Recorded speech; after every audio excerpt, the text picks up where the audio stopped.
Sometimes the best dishes remind us of home, but what if your home was multiple places? This is the case for TCKs, or third culture kids. This term was first coined by Dr. Ruth H. Useem in reference to those who spent a significant amount of time outside of their parents' culture. One of the largest components of a country's culture is their food. I was curious to understand just how third culture kids connect to their multiple cultural backgrounds through food. Since the students at Loyola University Chicago represent 82 foreign countries, finding a third culture kid to talk to was relatively simple. My name is Nicole Ransom. I'm 21 years old. My name is Sarah Anderson. I'm a student at Loyola University.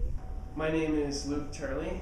I am 21 years old. And they're all third culture kids. As the world becomes more and more connected through globalization, the amount of TCKs and cultural connections in a single third culture kid grows. Among just these 3 students, I was connected to the US, Belgium, Japan, Thailand, Mexico, Colombia, and Italy. The 3 expanded on Dr. Useem's definition of a TCK. A kid who really hasn't been able to settle on just one culture, but instead has kind of formed their own mixture culture within themselves.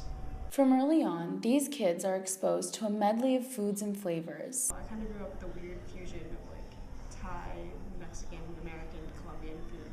After experiencing all of these diverse foods growing up, all 3 expressed that Chicago was a great place to go for getting a variety of foods from all over the world. Yeah, there's definitely some restaurants that make me feel more in touch with my cultures. Nicole recommends the various taco places that are scattered through the Cicero or Pilsen neighborhoods, as well as Los Portales for great Mexican and Volare downtown for a taste of Italy. Sarah connects most with Japanese food. Sunshine Cafe in Andersonville is my go-to place for actual Japanese food. She also enjoys Tainan Market off the Argyle Red Line stop. While finding authentic food can be a comfort, fusion restaurants or ethnic cuisine tampered to fit an American palate can be upsetting for some TCKs. I feel really homesick and I order from a Chinese/Thai/Japanese sushi place. It's incredibly alienating because it's this is not what I know.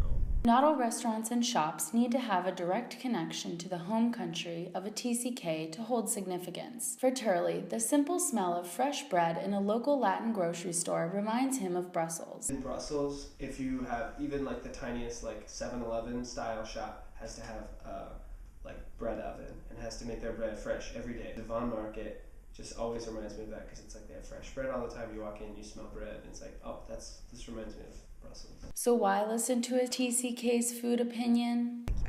You're not going to go to Paris and eat at McDonald's.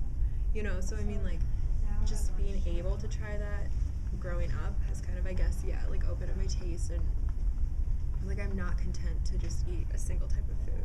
Surprisingly, what makes a third culture kid feel more at home is being able to try more and more different foods. Part of moving to Chicago, strangely enough, what made me feel like I was still in Brussels was that there were all these foods that I had never had. Even while settled in one place, you can count on third culture kids to travel, if only by their taste buds, exploring all the city they live in has to offer. For International Chicago Bites, I'm Chelsea Kuchik.